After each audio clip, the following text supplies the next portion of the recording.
Assalamualaikum warahmatullahi wabarakatuh. Waalaikumsalam warahmatullahi wabarakatuh. Bismillahirrahmanirrahim. Alhamdulillahi rabbil alamin. Wassalatu wassalamu ala ashrafil anbiya'i wal mursalin. Sayyidina wa maulana Muhammadin wa ala alihi wa ashabihil mujahidin at-tahirin. Amma ba'du, subhanaka la ilma lana illa ma 'allamtana innaka antal alimul hakim. La hawla wa la quwwata illa billahil aliyyil azim. Saudara-saudara kaum muslimin, terutama adik-adik para remaja dan pemuda yang saya cintai. Apabila seseorang akan membangun rumah, tentu saja dia akan mengadakan beberapa pilihan. Sejak dari memilih lokasi di mana rumah itu akan didirikan, sampai kepada menentukan bahan-bahan kualitas yang akan dipakainya, sampai kemudian kepada wujud dan bentuk rumah yang akan ditinggalinya. Demikianlah bahwa untuk membangun sebuah rumah yang hanya untuk menaungi kehidupan di dunia ini, kita mengadakan berbagai macam pilihan. Apalagi kalau kita akan membangun sebuah rumah tangga yang kita harapkan tidak hanya akan menaungi kehidupan di dunia ini, tidak hanya untuk kepentingan kita saja, tetapi juga untuk kepentingan anak cucu kita di belakang hari, termasuk sampai kepada hari akhirat nanti. Oleh karena itu, pada pertemuan kali ini, saya hanya ingin khusus berbicara kepada adik-adik remaja dan para pemuda, bagaimana sebaiknya memilih jodoh menurut ajaran agama Islam. Dalam Al-Quran, Allah Subhanahu wa ta'ala menjelaskan, Zuyyina linnasi hubbus syahawati minan nisa, bahwa manusia apapun jenisnya, asal dia bernama manusia, dihiasi dengan perasaan cinta kepada perempuan. Jadi sejak dahulunya secara fitrah, laki-laki senang kepada perempuan, sebagaimana perempuan pun senang kepada laki-laki. Dihiasi rasa cinta ini dalam kehidupan manusia. Dan oleh karena adanya rasa cinta, berkembanglah segala macam persoalan. Sehingga seorang ahli cinta pernah berkata, cinta adalah 5 huruf yang membuat persoalan tidak akan pernah selesai. 5 huruf yang membuat persoalan tidak akan pernah selesai-selesai. Tetapi dalam kehidupan sehari-hari sering kita saksikan bahwa cinta ini bisa mendorong, memberikan motivasi yang baik, dan cinta ini pun bisa juga memberikan dorongan yang tidak baik. Oleh karenanya, apabila cinta itu ibarat setetes embun yang jatuh di bumi yang subur, akan tumbuhlah di atasnya aneka ragam bunga-bungaan yang harum semerbak, indah, mewangi, sedap dipandang orang, menebarkan rasa aman, damai, sentosa, dan begitu selanjutnya. Tapi jika cinta itu jatuh di hati yang gersang dan tandus, tidak ada yang akan dapat tumbuh di sana selain sirih memanjat batu, kuning daunnya, lemah gagangnya, maka cinta yang semacam itu tidak akan memberikan dorongan positif kepada seseorang di dalam kehidupannya. Maka lebih dahulu kita akan membicarakan cinta dalam artian yang positif ini, untuk nanti sampai kepada perempuan yang bagaimana yang harus kita cintai, atau laki-laki yang bagaimana yang harus dicintai oleh seorang perempuan. Saudara hadirin yang saya hormati, cinta dalam artian yang positif, pertama, dia selalu mendatangkan keindahan. Yang kedua, cinta itu memberikan energi atau semangat untuk berjuang. Dan yang ketiga, cinta itu selalu membawa resiko dalam bentuk pengorbanan. Maka cinta yang positif pertama melahirkan keindahan. Disinilah orang memerlukan filter atau saringan. Sebab keindahan yang didasarkan karena cinta itu merupakan satu keindahan yang relatif saja. Boleh jadi karena indah orang jadi cinta, boleh juga jadi karena cinta segala sesuatu terasa jadi indah. Namun bagaimanapun juga, kalau hati sudah diliputi oleh rasa cinta, segalanya akan terasa menjadi indah. Cinta itu adalah keindahan. Yang kedua, cinta itu energi, melahirkan dorongan dan semangat. Yang lemah bisa menjadi kuat, yang takut bisa menjadi berani, yang jauh jadi terasa dekat. Itu semua karena dorongan cinta. Dan dari energi ini lahirlah yang ketiga, bahwa cinta adalah pengorbanan. Sehingga orang berkata, berani bercinta artinya harus berani berkorban. Takut berkorban, jangan bercinta. Kalau cinta ini kita salurkan kepada nilai-nilai agama umpamanya, yang pertama, cinta mendatangkan keindahan. Kita cinta kepada agama, maka apapun yang diperintahkan oleh agama akan terasa menjadi indah. Solat akan terasa menjadi indah, puasa terasa menjadi indah, zakat terasa menjadi indah, jihad pun akan terasa menjadi indah. Persis kalau kita cinta kepada seorang gadis. Jika kita cinta kepada seorang gadis, apanya saja akan kelihatan menjadi indah. Jalannya terasa indah, lenggang-lenggoknya terasa indah, suaranya merdu padahal cemprengnya bukan main. Seluruhnya akan mendatangkan keindahan karena dasarnya sudah cinta. Cinta membawa kepada keindahan. Yang kedua, cinta itu melahirkan energi. Orang yang cinta kepada agama akan lahir tenaga dan semangatnya melaksanakan ibadah, melaksanakan puasa, melaksanakan zakat, melaksanakan solat, melaksanakan haji, bahkan melaksanakan jihad sekalipun. Cinta selamanya menimbulkan energi dan semangat. Sama saja dengan kita apabila jatuh cinta kepada seorang gadis, walaupun rumahnya jauh, katanya, gunung pun akan kudaki, lautan pun kuseberangi. Untuk apa itu? Untuk menemui apa yang kita cintai. Cinta selamanya melahirkan energi. Capek tidak terasa, lelah tidak terasa, semuanya tertutup oleh keindahan yang bernama cinta. Lalu yang ketiga, cinta membawa pengorbanan. Apabila kita cinta kepada agama, maka pengorbanan terhadap apapun yang diminta oleh agama, baik itu pengorbanan waktu, tenaga, pikiran, harta, bahkan pengorbanan nyawa sekalipun, kita tidak akan berat melaksanakannya karena cinta kita kepada agama yang kita anut ini. Demikian juga cinta kita kepada seorang perempuan akan membuat kita rela berkorban. Apapun yang dia minta, jangankan kita tidak mampu, jangankan kita mampu, kita tidak mampu sekalipun, kita masih berusaha untuk mampu guna memenuhi tuntutan si buah hati belahan jantung.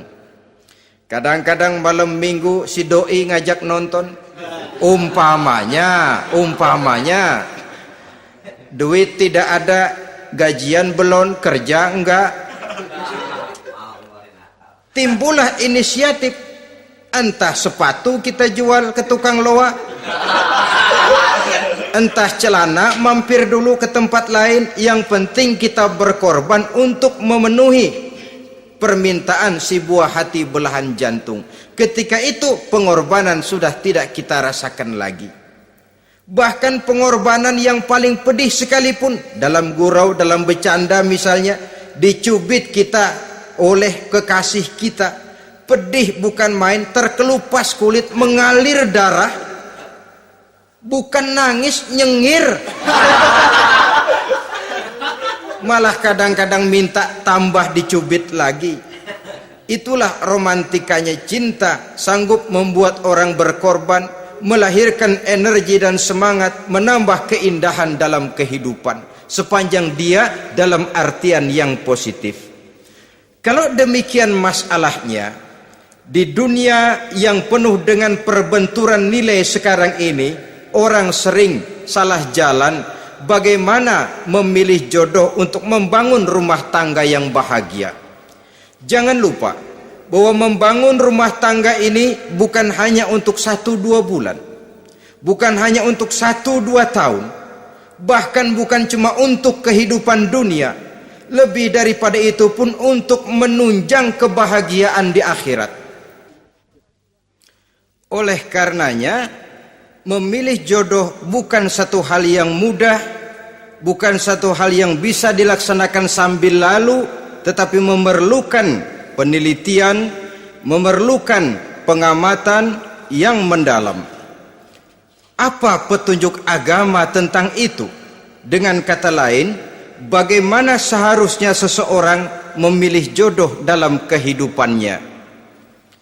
Ini tentu saja sumbangan moral buat adik-adik remaja dan para pemuda yang lagi kebingungan memilih jodoh, atau barangkali buat bapak-bapak yang kepengen nambah lagi.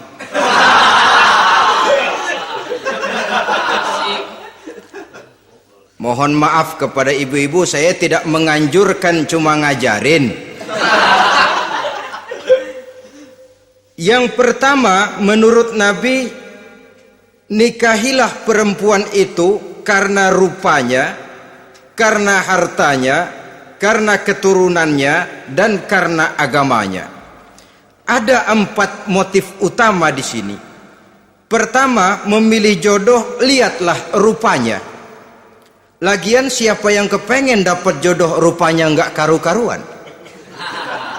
Cari rupa yang cantik, indah, dan menawan. Namun jangan lupa, saya katakan di zaman di mana sering terjadi benturan nilai seperti sekarang ini, orang sulit untuk mendapatkan keaslian. Di mana teknologi sudah sedemikian canggih, di mana ilmu kedokteran sudah sedemikian maju, maka berbagai macam rupa bisa dibentuk dengan apa yang dinamakan operasi plastik misalnya. Yang pesek bisa dibikin mancung, kuping yang kelebaran bisa dibikin sedang, pipi yang kembung sebelah bisa dibikin rata, janggut yang tidak menarik bisa dibikin bak lebah bergantung katanya. Oleh karena itu, kalau pilihan hanya tertuju kepada rupa yang cantik saja semata-mata, kita sudah melakukan satu kesalahan yang sangat besar. Sebab apa? Diperingatkan oleh Nabi melalui hadis Ibnu Majah, Bazar dan Baihaqi dari Ibnu Umar. Janganlah kamu kawini seorang perempuan karena kecantikannya, sebab kecantikan boleh jadi akan mencelakakan. Jangan juga kamu kawini perempuan karena hartanya, sebab kekayaan biasanya akan mendatangkan kesombongan. Tetapi kawinilah karena agama dan akhlaknya, karena itulah yang akan membawa kepada kebahagiaan. Saudara-saudara kaum muslimin, terutama adik-adik remaja dan para pemuda, dikala usia puber, apalagi mata baru terbuka, awal balik namanya, remaja sering kehilangan filter. Pokoknya asal ngelihat rupa yang sudah lemot, denok, geboy, pikiran pun hanyut, malam terkenang, siang terbayang, tidur tak nyenyak, makan tak enak katanya, selalu terbayang wajah si doi. Dikala itu orang kehilangan pertimbangan bahwa rupa yang cantik kadang-kadang sering menipu.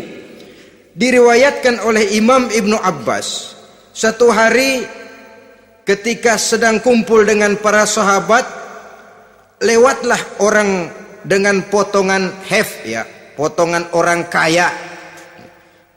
Kelihatan kan, orang kaya sama orang miskin jalannya aja lain kan? Jalannya saja, jangan gaya hidupnya, jalannya saja lain.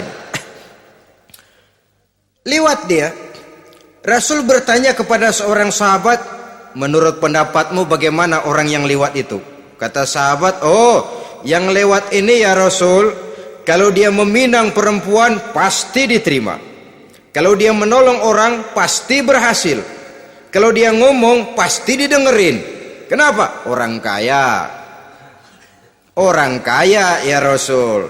Kalau dia minang, perempuan mana yang kagak bisa menerima kalau dipinang oleh orang kaya, biar mukanya udah belipet kayak dompet tanggung bulan.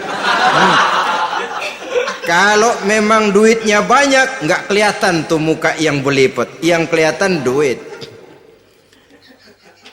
Kalau dia nolong orang, pasti berhasil apa yang dia tolong itu. Kalau dia ngomong, pasti didengerin orang, walaupun omongannya biasa-biasa saja. Kenapa? Orang lihat penampilannya. Sudah, ketika orang itu lewat, beberapa lama kemudian lewat lagi seseorang yang kelihatannya miskin. Rasul tanya lagi, kalau orang ini bagaimana pendapat kamu? Wah, potongan begini sih Rasul. Kalau dia minang, orang tolak. Siapa yang mau kawin sama kere begini? Kalau dia nolong orang, pasti nggak berhasil. Kalau dia ngomong, kagak bakalan ada yang mau dengerin. Siapa yang mau dengerin orang susah ngomong? Setelah orang itu lewat, apa kata Rasul? Orang yang terakhir, yang lewat ini, yang barusan lewat, jauh lebih baik dari yang pertama yang lewat tadi. Jauh lebih baik. Maksud dari ucapan ini, Rasul sebenarnya mendidik para sahabat jangan tertipu oleh penampilan. Sebab penampilan tidak selamanya mencerminkan keaslian. Apalagi di zaman sekarang, salon di mana-mana bejibun. Alis mata bisa dibikin, pipi bisa dicat. Yang pinggir kuning, yang tengah merah, di sebelah merah ada yang kehitam-hitaman, persis orang kepentok tiang listrik.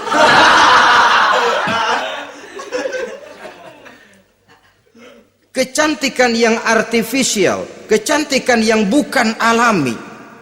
Karena itu silakan saja cari yang cantik, tapi jangan terpaku sampai di situ.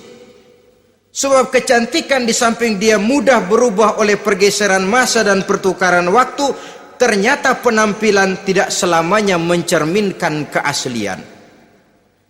Lain hari seorang sahabat pernah mengadu, "Ya Rasul, ada apa? Inna imraati la turaddu yadul lamis." Ya Rasul, istri saya tidak pernah menolak tangan orang laki yang menjamahnya, mengajak salaman kepadanya. Apa jawab Rasul? Ceraiin aja. Tapi hati saya berat ya Rasul, saya cinta betul sama dia. Ya kalau hatimu berat, jaga dia baik-baik. Nah, dari riwayat ringkas ini kita ambil satu perbandingan. Memang punya istri berwajah cantik itu kadang-kadang si malakama kalau imannya tidak kuat. Si malakama. Kita diemin aja, binal, makan hati, nggak aman, nggak tentram. Jangan-jangan saya berangkat ke kantor, dia ngompreng. Buah si malakama seperti orang tadi, ya Rasul, istri saya kelihatannya sebenarnya tidak negatif maksudnya ini, cuma bersalaman tapi terlalu ngobrol. La turaddu yadul lamis, tidak pernah menolak orang yang ngajak salaman, ya sekedar salaman. Tapi kan awalnya dari salaman. Kalau sudah salaman kan strum bisa ngederedet dari tangan situ. Kata Rasul sederhana saja, ya kalau memang begitu ceraiin. Saya nggak kuat Rasul, saya cinta betul sama dia. Kalau kau tak kuat berpisah dengan dia, jagalah dia baik-baik. Ajar, didik, tanamkan rasa keagamaan di dalam hatinya. Saudara-saudara kaum muslimin, jadi rupa yang cantik tanpa didasari oleh nilai-nilai agama akan membuat seorang suami di rumah tangganya seperti si malakama. Seperti berhadapan dengan buah si malakama. Kalau tidak diiringi dengan nilai-nilai moral yang luhur dan bekal agama yang tangguh. akan pergi jauh dari rumah rasanya tidak aman, sedangkan di rumah saja siapa yang akan mencari nafkah, dan begitu selanjutnya. Orang tadi jelas berhadapan dengan buah si malakama, didiamkan makan hati. Sebab maaf, kalau seorang suami sudah tidak punya rasa cemburu terhadap istrinya, itu kan yang disebut dayus. Dan dayus itu jangankan masuk surga, bau surga saja dia tidak dapat. Tapi cemburu dalam artian bukan cemburu buta, cemburu dalam artian yang wajar. Dia cemburu, akan dikerasi, takut kalau istrinya minta cerai, sedangkan dia cintanya sudah kadung medok bener. Si malakama jadinya. Nah, ini juga satu riwayat yang memberikan gambaran kepada kita. Pilihan, silakan cari rupa yang cantik saja, cari yang cantik. Tapi kalau itu dijadikan motif utama tanpa dasar-dasar agama, saya khawatir nanti rumah tangga kita akan berhadapan dengan buah si malakama. Jadi adik-adik remaja, usaha, ikhtiar, cari yang cantik, yang kira-kira nggak membosenin, supaya kita betah tinggal di rumah, supaya kita merasa ada tempat berbagi rasa, ada tempat kita bernaung. Sebab kalau nyari bini sebini-bininya mah, ya jodoh di tangan Tuhan, kagak usah nyari juga ntar datang diri umpamanya. Iya, kalau yang datang peot. Orang harus berusaha, walaupun pada akhirnya jodoh toh memang ditentukan Allah. Kan 3 hal yang kita tidak bisa menentukan itu katanya. Maut, rezeki, jodoh. Itu yang masuk mysterious problem. Problem yang misterius. Maut, misterius. Kapan kita mati, kita sendiri tidak tahu. Tahun depan, 50 tahun lagi, 100 tahun lagi, tidak pernah seorang pun diberitahu. Tapi yang pasti dia bakal datang. Kapan dan di mananya, kita tidak tahu. Bisa di rumah, bisa di masjid, ya alhamdulillah. Bisa di majelis taklim, syukur. Bisa di medan perang membela agama, bagus. Pasti dia akan datang. Maut, mysterious problem, sesuatu yang kita tidak tahu kapan datangnya. Rezeki gitu juga, sehingga orang sering bilang rezeki katanya kayak bayangan. Kita uber-uber dia lari, kita diam dia mah diam. Setengah mati kita uber-uber, emang ukuran segitu aja. Begitu kita nggak ngapa-ngapain, datang yang bawain rezeki.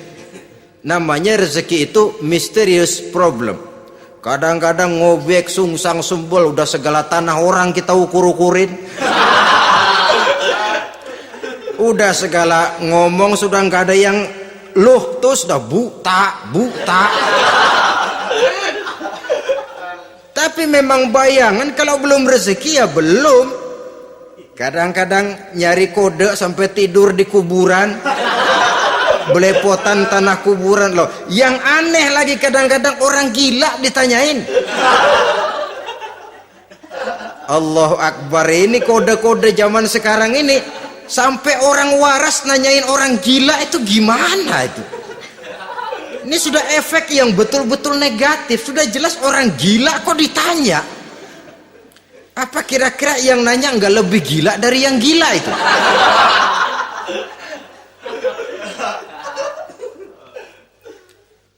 Saudara-saudara kaum muslimin, terutama adik-adik remaja dan para pemuda, jadi silakan saja cari rupa yang cantik, karena dia akan jadi tautan hati, buah hati belahan jantung, tempat kita berbagi rasa, tempat kita pulang dan tinggal di rumah tangga kita.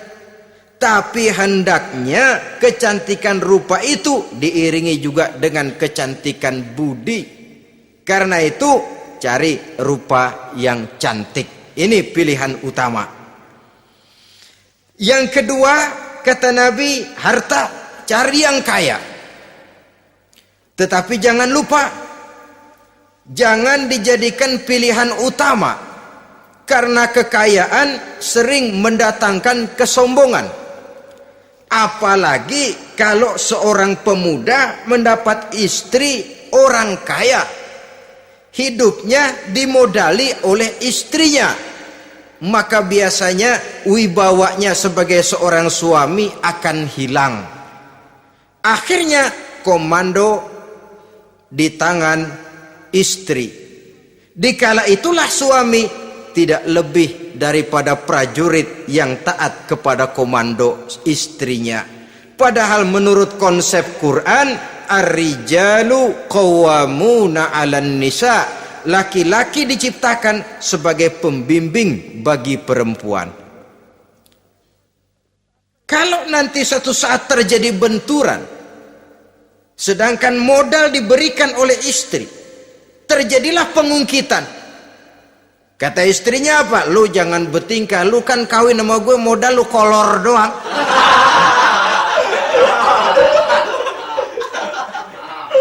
Kalau sekarang bertingkah, silakan keluar rumah.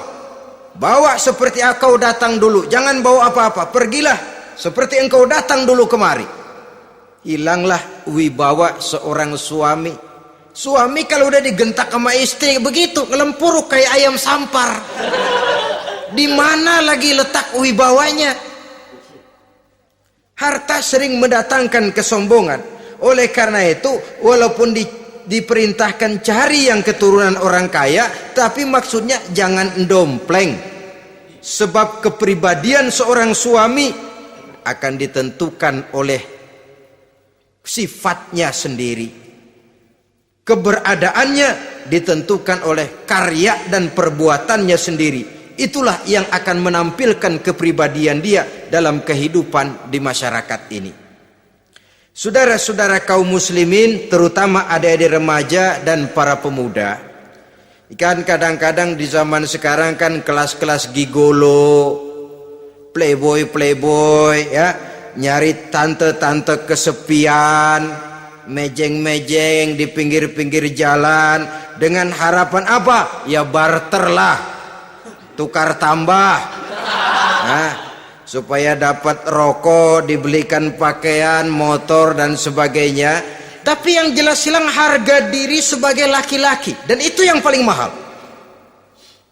Kalau seorang laki-laki sudah kehilangan harga diri, apalagi yang bisa dibanggakan dalam kehidupan ini? Apa artinya naik mobil kalau kepala tertunduk ke bawah? Apa artinya jalan di tengah masyarakat kalau kita tidak bisa menengadah dengan satu kebanggaan? Hilangnya harga diri merupakan kehancuran awal dari sebuah pribadi yang untuk jangka panjang kita tidak akan bisa lagi berbuat banyak. Tanpa harta orang memang sulit untuk bahagia, tapi harta semata-mata bukan merupakan jaminan bahwa orang lantas akan bahagia. Saya barangkali harus berkata, banyak orang miskin yang kaya, tapi tidak sedikit orang kaya yang miskin. Saya ulangi ini, banyak orang miskin yang kaya, tetapi tidak sedikit orang kaya yang miskin. Nah, bagaimana pengertiannya? Orang miskin yang kaya, materinya sederhana, peralatan rumah tangganya sederhana, tapi hatinya kaya. Oleh karena hatinya kaya, jiwanya lapang. Sebaliknya, orang kaya yang miskin, di tengah kelimpahan materi yang berlimpah, segalanya serba ada, hatinya yang miskin. Kelimpahan materi tidak akan sanggup mengobati kemiskinan hatinya. Sehingga di tengah kehidupan yang serba ada, dia masih merasa kurang, maka dia tidak pernah cukup. Di tengah kemilauan dan gemerlapan serta glamornya rumah mewah, dia merasa hidup di tengah gurun pasir yang gersang dan tandus. Karena itu, biarlah miskin harta tapi kaya budi, daripada kaya harta tapi miskin budi. Lebih utama lagi kaya harta, kaya budi. Itu idealnya. Dasar pilihan ketiga sesudah rupa dan harta menurut Nabi, keluarga. Faktor keturunan sangat menentukan. Pepatah mengatakan, buah apel akan jatuh tidak terlalu jauh dari pohonnya. Biasanya kalau bapak kalong, anak kampret. Bapak nyolong, anak nyopet. Itu fotokopi. Saudara-saudara, sungguh pun demikian, faktor keluarga bukan merupakan yang paling dominan, karena segalanya memang bergantung kepada hidayah dari Allah Subhanahu wa ta'ala. Kalau hidayah datang, bisa saja anak maling bisa jadi kiai. Kalau hidayah datang, bisa saja anak nabi malah ikut bersama orang-orang kafir. Pada akhirnya orang mau besar atau tidak bukan dengan jalan menyempeng kepada keturunan orang lain, tapi ditentukan oleh kepribadian dirinya sendiri. Tidak bisa kita menjadi besar dengan menyebut kebesaran orang lain. Itu sebabnya dicontohkan oleh Imam Ali pada saat beliau berkata, laisal fata may yaqulu kana abi walakinnal fata may yaquluha anadha. Anak muda yang gentleman adalah anak muda yang berani berkata, inilah saya. Bukan anak muda yang membanggakan leluhurnya. Ini kan zaman sekarang ini lagi ngetopnya lagu-lagu cengeng katanya dah. Sebenarnya menurut saya bukan cuma lagu cengeng yang jadi masalah. Lagu cengeng cuma satu efek dari sikap yang lebih utama dari itu, yaitu mental cengeng. Kalau mental sudah cengeng, apapun yang kita lakukan akan jadi cengeng. Tidak cuma lagu, kebudayaan yang lahir akan kebudayaan cengeng. Jadi pengusaha cengeng, jadi pejabat cengeng, jadi kiai cengeng. Kenapa? Mental cengeng. Di antara mental cengeng itu apa? Mengandalkan fasilitas atasan. Kalau tidak ada fasilitas dari atas, lantas tidak bisa berbuat apa-apa. Cengeng. Menjadi besar bukan karena karier pribadi, tapi karena nasib katrolan. Itu pun termasuk mental cengeng. Sedikit gagal, bagaimana sedikit jalan buntu, sedikit deadlock, lu ngapain lu melulu? Saudara hadirin yang saya hormati, jadi lebih penting dari sekedar lagu-lagu cengeng, saya malah lebih suka bicara mental cengeng ini. Mental yang cepat putus asa, mental yang tidak mau mengeluarkan usaha maksimal, mental yang hanya mengandalkan fasilitas, sedangkan pribadinya tidak lebih daripada pribadi sumuhun dawuh, pribadi kulo nuwun, pribadiku maha juragan wae, pribadi oke bos, pribadi asal bapak senang. Bukankah itu semua merupakan cermin dari mental-mental yang cengeng, yang untuk jangka panjang tidak akan pernah menguntungkan daripada pembangunan bangsa dan negara yang kita cintai ini. Seseorang mau besar atau tidak bukan dengan jalan menyempeng kepada kebesaran orang lain. Bahkan Syauqi dalam sebaik syairnya yang lebih tegas mengatakan, wa syarrun nasi zu khumulin iza fakhartahum zakarul jaduda wa syarrun nasi wa khairun nasi zu syarafin qadimin aqama li nafsihi syarafan jadida. Generasi yang paling jelek adalah generasi pemalas. Kalau kelihatan orang lain lebih hebat dari dia, disebut-sebutnya kebesaran nenek moyangnya. Dia sendiri nggak punya prestasi apa-apa. Kerjanya cuma ngandeli kerjanya cuma menggelayuti fasilitas orang tuanya. Tanpa itu dia tidak akan punya nilai dan harga sama sekali. Ini generasi paling jelek. Kalau orang lain kelihatan lebih hebat, dia sebut nenek moyangnya. Lo sih belum apa-apa, lo baru kopral lo. Engkong gua no, komandan Hansip. Engkongnya yang disebutin. Dia sendiri tidak punya prestasi apa-apa. Jadi silahkan saja cari gadis dari keturunan keluarga yang baik-baik. Tapi jangan jadikan tendensi utama, jangan dengan niat untuk menyempeng kepada kebesarannya. Tapi paling tidak dengan niat agar mudah-mudahan dari benih yang baik ini akan lahir keturunan-keturunan yang baik pada akhirnya nanti. Itu yang kita harapkan. Bukan lalu dengan pertimbangan, weh mertua gue bos nih, kali aja begitu gue kawin aja mampus. Ini semua warisan kan jatuh kemari semua. Kalau itu niatnya sudah jelas salah. Kita mencari perempuan dengan keturunan-keturunan yang baik dengan berharap agar anak-anak kita nanti yang akan merupakan benih cucunya akan melahirkan kebaikan-kebaikan seperti leluhurnya dulu. Saudara, pilihan yang keempat kata Nabi, agama. Ini yang paling inti. Kenapa? Agama itu motivasinya moral. Di sini segalanya ditentukan. Rupa yang baik, harta yang banyak, keluarga yang luhur. Kalau sudah dilandasi oleh agama yang rapuh, bahkan tidak beragama sama sekali, ketiga hal di atas tadi hanya akan mendatangkan malapetaka. Sekarang kan kita tertipu oleh penampilan, padahal penampilan belum tentu kenyataan.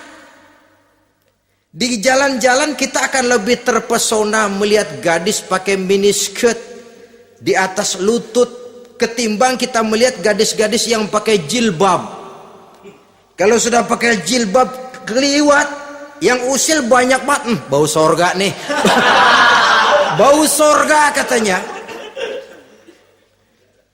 Tapi kalau sudah yang pakai miniskirt itu yang lewat, itu dari ujung ke ujung mata kagak mau kedip. Laler nemplok di mata kagak dirasain. Kita terpesona oleh penampilan zahir, padahal penampilan belum tentu memantulkan hal yang sebenarnya. Tapi memang itulah watak manusia. Watak manusia, saya katakan manusia tanpa kecuali. Tetapi bergantung kepada pemikiran jangka pendek atau jangka panjang.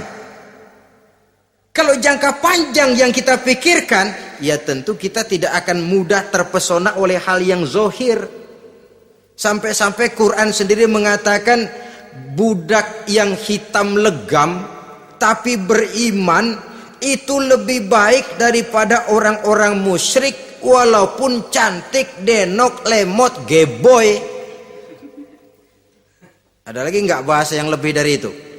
Cantik, denok, lemot, geboy, bahenol, nerkom. Tapi kafir masih lebih baik budak yang hitam legam sekalipun kalau dia beriman. Kenapa? Rumah tangga untuk jangka panjang. So itu Islam tidak membolehkan kawin campuran dengan lain agama. Walaupun ada ayat yang mengatakan boleh kawin dengan ahlul kitab, tapi sebagian mufassir menjelaskan bolehnya kawin dengan ahlul kitab itu dalam kondisi darurat. Dalam kondisi normal tidak bisa. Kenapa? Kalau sudah berlainan agama, akan terjadi kerancuan rumah tangga untuk jangka panjang. Bagaimana membina dalam keharmonisan di rumah tangga? Bagaimana nasib anak-anak nanti? Kadang-kadang ada keluarga, kami sih keluarga modern. Anak-anak kami berikan kebebasan untuk milih agama apa saja. Bapaknya Islam, istrinya Kristen, anaknya ada yang Hindu, Buddha. Bagus nih, keluarga pecel namanya. Bagaimana keluarga modern bisa seperti itu? Padahal seorang suami bertanggung jawab di hadapan Allah. Dia akan ditanya tentang istrinya. Dia akan dimintakan pertanggungan jawab tentang anak-anaknya. Kalau istri kita berlainan agama, mungkin terjadi pengkaplingan. Pokoknya kalau anak perempuan ikut ibu, anak laki ikut bapak. Administrasi dunia bisa begitu, tapi akhirat pertanggungan jawab di hadapan Allah. Bisakah kita? Sorry aja Tuhan emang janjinya begini. Saudara hadirin yang saya hormati, oleh karena itu budak legam hitam kalau beriman masih lebih baik daripada orang-orang yang tidak beriman walaupun cantik dan mempesona. Kenapa? Ini faktor agama. Ya buat 1-2 bulan bisa terwujud rumah tangga yang tentram. 2-3 tahun mungkin masih bisa bertahan, tapi sampai kapan? Sampai kapan itu akan terwujud? Pada akhirnya akan muncullah dilema yang akan sulit buat diatasi. Oleh karenanya motif agama dijadikan stres oleh Nabi. Fasfar bizatiddin taribat yadak. Pilih agama sebagai titik sentral, sebagai pilihan utama. Kalau agamanya kuat, walaupun rupanya sederhana, tapi karena nilai agamanya kuat, dia bisa menyenangkan hati suaminya. Dia bersolek untuk kepentingan suaminya. Dia taat kepada suaminya. Harta, dia anak orang kaya untuk membantu perjuangan suaminya. Tapi kalau tidak ada modal agama, rupa yang cantik bisa menyengsarakan suami. Apalagi kalau suami kere. Istrinya sudah cantik, kaya ataupun tidak kaya kadang-kadang. Udah, suaminya suruh ngempuk di rumah bininya yang kerja. Ya kalau kerja mendingan kalau dikerjain itu.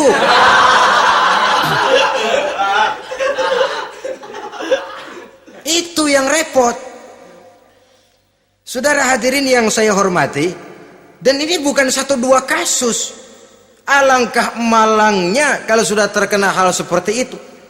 Akhirnya seperti pengaduan sahabat kepada Rasul tadi. Mau diceraiin, cinta saya udah medok benar Rasul. Enggak diceraiin, hati saya ngebet, pegel. Si malakama akhirnya. Jadi oleh karenanya agama. Kalau dia cantik, walaupun miskin, agamanya kuat, dia bisa memelihara kehormatan diri.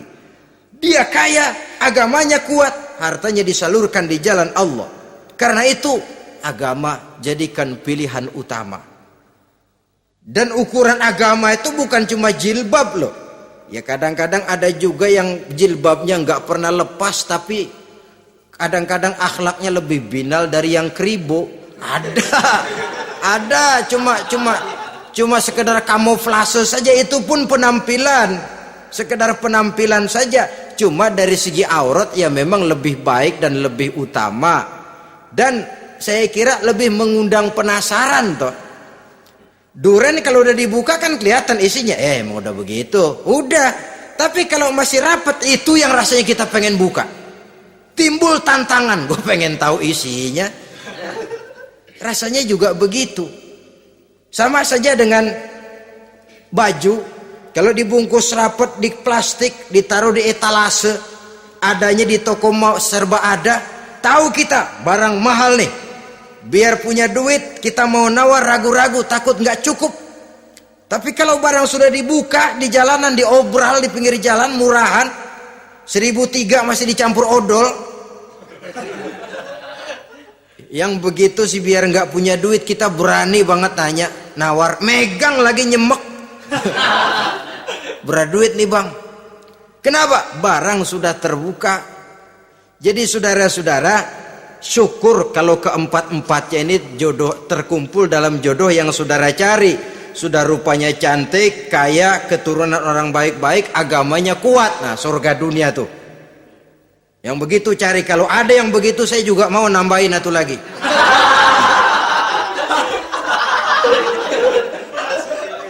Tapi yang kumpul keempat-empatnya ini terus terang saja langka. Makhluk langka ini. Kadang-kadang cantik, kaya, keluarganya hebat, agamanya nol, akhlaknya kayak setan. Tapi yang paling celaka kalau empat-empatnya kagak ada. Rupanya jelek, melarat, bapaknya biang maling, kagak beragama lagi. Apanya yang mau dipilih? Mampus saja mendingan. Sudah nggak ada pilihan sama sekali tuh. Sudah nggak ada pilihan sama sekali. Saudara hadirin yang saya hormati, terutama adik-adik remaja. Nah, lalu apa motivasi agama dalam pembinaan ini apa? Agama ini kan memberikan contoh bahwa perempuan yang baik itu, yang kita ingin jadikan dia sebagai ideal dalam pencarian jodoh, tandanya 3. Iza ra'aitaha sarratka, kata Nabi. Kalau dipandang dia bisa menggembirakan kamu. Kan ini yang penting buat seorang suami. Kalau saudara nanti jadi suami, punya istri yang jadi partner setia mendampingi suaminya. Kalau dilihat nggak membosenin, Kenapa? Dia berdandan untuk nyenangin hati suaminya, enggak bosenin. Kan kadang-kadang ada bini kalau kita pulang demok aja fotonya.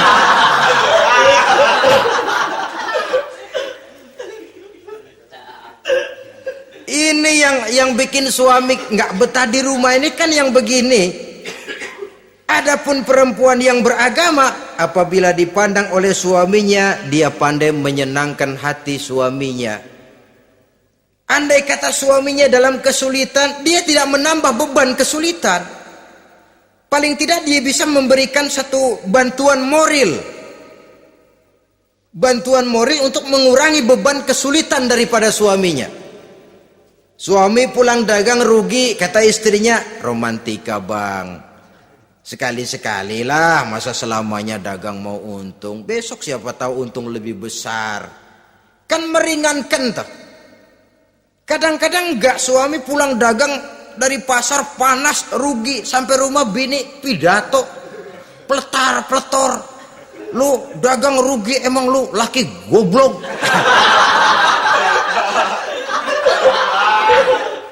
Sudahlah, di pasar rugi, di rumah digoblok-goblokin. Ini nanti kena penyakit broken home yang begini ini.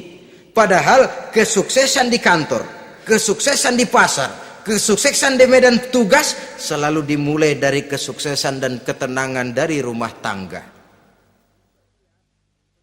Dia berhias untuk kepentingan suaminya, tidak terlalu berlebihan, dan suaminya pun pandai menghargai istrinya dengan kata-kata yang menimbulkan gairah dan semangat.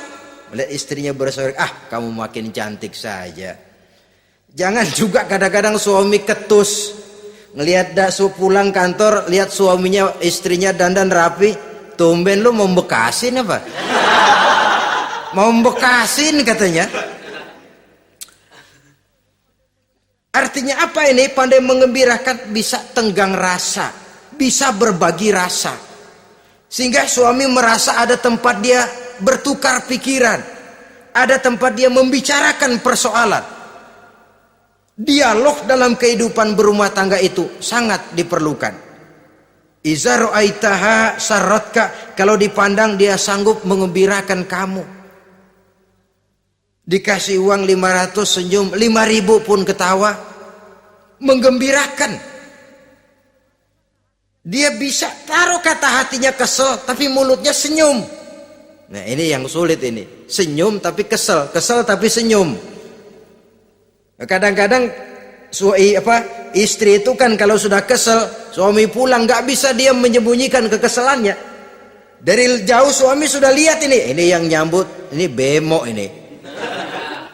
Udah monyong serem. Saudara hadirin yang saya hormati, yang kedua, bila diperintah dia taat. Ini pengaruh agama. Sehingga Nabi mengatakan, "Lau amartu li ahadin ayyasjuda ila ghairiha, la amartul mas'ada la amartul mar'ata litasjuda ila zawjiha likibari haqqihi 'alaiha." Andai kata saja boleh aku memerintahkan manusia untuk sujud kepada sesama manusia, pastilah aku perintahkan perempuan untuk sujud kepada suaminya. Kenapa? Karena besar hak suaminya kepada dirinya. Untung sujud kepada manusia tidak boleh. Andai kata boleh, perempuan disuruh sujud sama suaminya. Ini tidak perlu sampai sujud, cium tangan saja minta ridho suami. Kadang-kadang perempuan sekarang berat.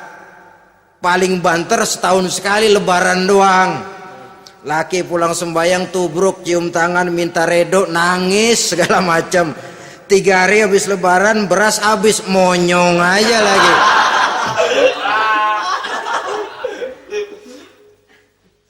Saudara hadirin yang saya hormati, yang ketiga, akibat pengaruh agama, dia sanggup memelihara kehormatan diri dan sanggup menjaga harta suaminya.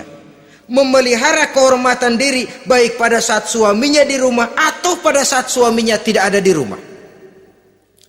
Satu riwayat, seorang sahabat akan pergi perang jihad di fi sabilillah.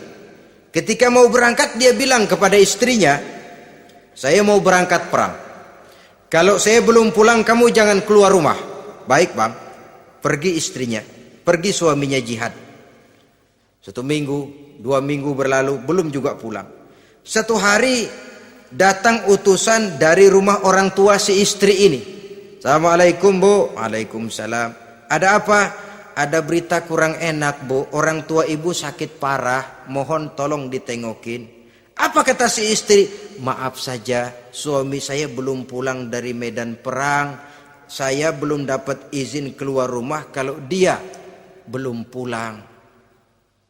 Tolong sampaikan maaf saya kepada orang tuanya. Pulanglah utusan tadi. Besok balik lagi. Bu, ada apa? Udah Senin Kemis. Napasnya sudah sampai tenggorokan. Tolong tengokin buat terakhir kalinya bu. Suami saya belum pulang. Dia pesan kalau dia belum pulang saya jangan keluar rumah. Saya nggak bisa tengokin orang tua saya. Salam maaf saja. Pulang utusan itu. Besok balik lagi. Bagaimana? Sudah meninggal bu. Mau dikubur. Tengokinlah buat terakhir kalinya. Suami saya belum pulang. Saya belum berani keluar rumah kalau suami saya belum pulang. Itu janji saya sama suami saya. Pulanglah utusan ini ngadu kepada Rasulullah sallallahu alaihi wasallam. Ya Rasul, ini perempuan kelewatan benar. Dari orang tuanya sakit sampai sekarat, sampai mati, sampai dikuburin dia nggak nengokin. Memangnya kenapa? Suaminya katanya pergi jihad dan suaminya tidak mengizinkan dia keluar rumah kalau si suami belum pulang. Apa jawab Rasul? Marahkah beliau? Tidak, beliau senyum. Apa katanya? Dosa orang tua yang meninggal ini telah diampuni oleh Allah karena dia punya anak perempuan yang begitu taat kepada suaminya. Allahu Akbar. Dosa orang tua yang sudah meninggal itu diampuni oleh Allah karena dia punya anak perempuan yang begitu taat kepada suaminya. Ketaatannya kepada suaminya menyebabkan dosa orang tuanya diampuni oleh Allah Subhanahu wa taala. Suami pergi jihad, orang tua sakit keras, tidak berani dia keluar rumah. Itu tandanya bisa menjaga kehormatan diri.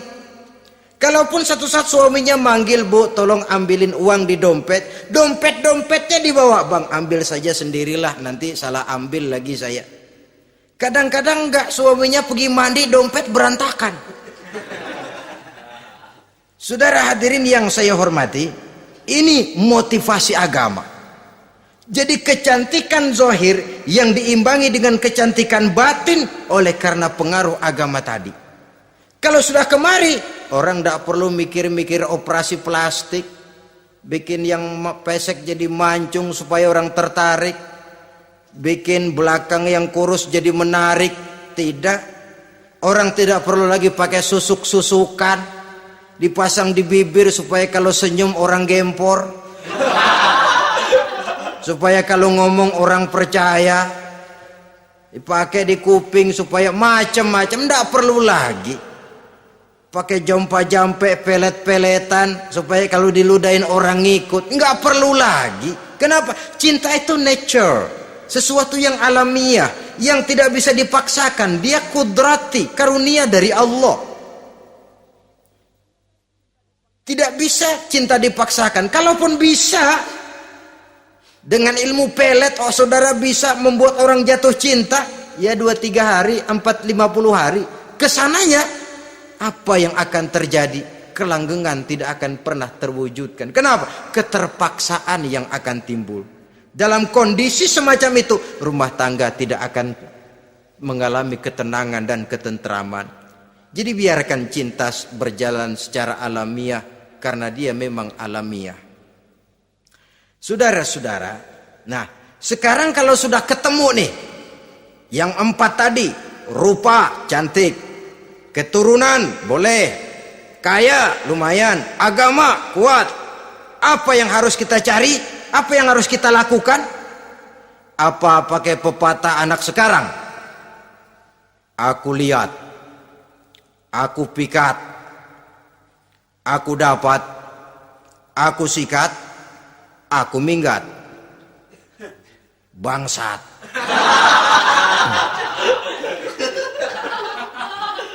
Itu kan ada moto cinta kilat begitu tuh. Cinta kilat katanya. Aku lihat, aku pikat, aku dapat, aku sikat, aku minggat. Bangsat. Atau kita harus hanyut dalam arus free love, free sex, summon living, eksperimen dulu? Tidak. Islam mengajurkan kalau memang seret, ini rasanya ini nih, mantap gue nih. Apa yang diajarkan oleh Islam selanjutnya? Meminang, saudara-saudara. Meminang adalah langkah awal untuk mengikat tali pernikahan. Diizinkan meminang, dan di dalam meminang pun diizinkan untuk melihat.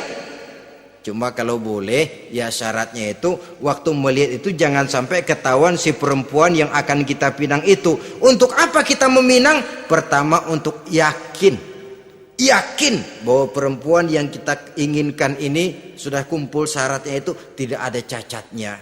Yang kedua, untuk memperkuat tekad hidup berumah tangga, diperlukan meminang. Adapun adat itu berbeda. Tapi bahwa konsep meminang itu dalam Islam ada, itu jelas.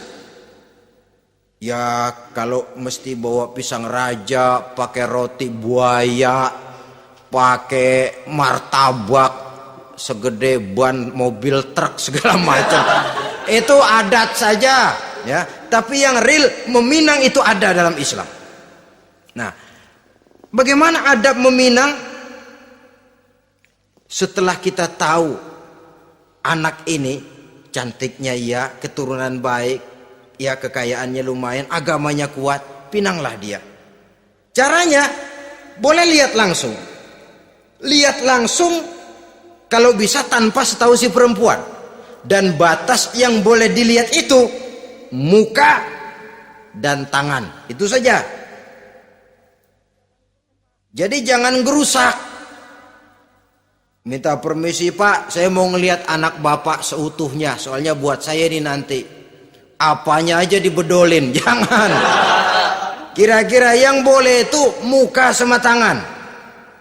Andai kata kita risih, sebab nanti kalau nggak jadi akan jadi timbul rasa malu dan si perempuan juga kasihan. Boleh mengutus perempuan yang kita percaya. Coba kau ke sana, lihat kondisinya yang sebenarnya bagaimana. Kalau ngelihat dari jauh sih utuh, siapa tahu nanti tangannya kurang sebelah. Coba lihat sana. Saudara-saudara, kemudian boleh juga ditanyakan kepada orang tuanya. Dan dalam hal ini orang tua si gadis tidak boleh menyembunyikan aib atau cacat yang dimiliki oleh anaknya. Dia harus menceritakan apa adanya, sampai pun kekurangan anaknya yang paling kecil sekalipun. Sebab apa? Jangan sampai istilah pepatah beli kucing dalam karung. Kedengeran suaranya doang meong-meong, begitu dibuka tuh kucing gempor sebelah kakinya nggak ada. Kan tentu kita tidak kepengen kecewa di belakang hari. Itulah perlunya meminang sebagai jembatan untuk menuju kepada pernikahan.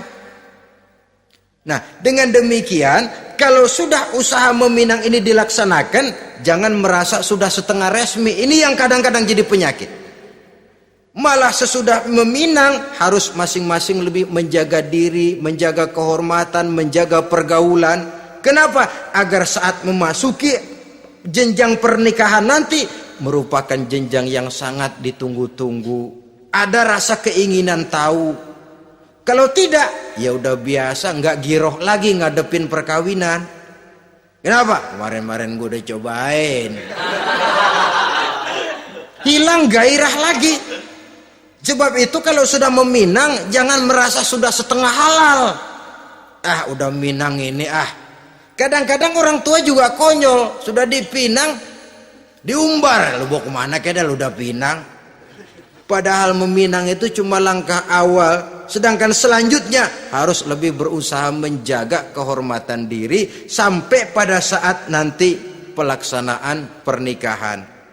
Nah, saudara-saudara, terutama adik-adik remaja dan para pemuda, walaupun agak sekilas memang karena terbatasnya waktu pada pertemuan ini, mudah-mudahan bisa memberikan gambaran yang sepintas tentang bagaimana sebaiknya kita memilih jodoh di dalam membina rumah tangga yang bahagia. Semoga ada manfaatnya.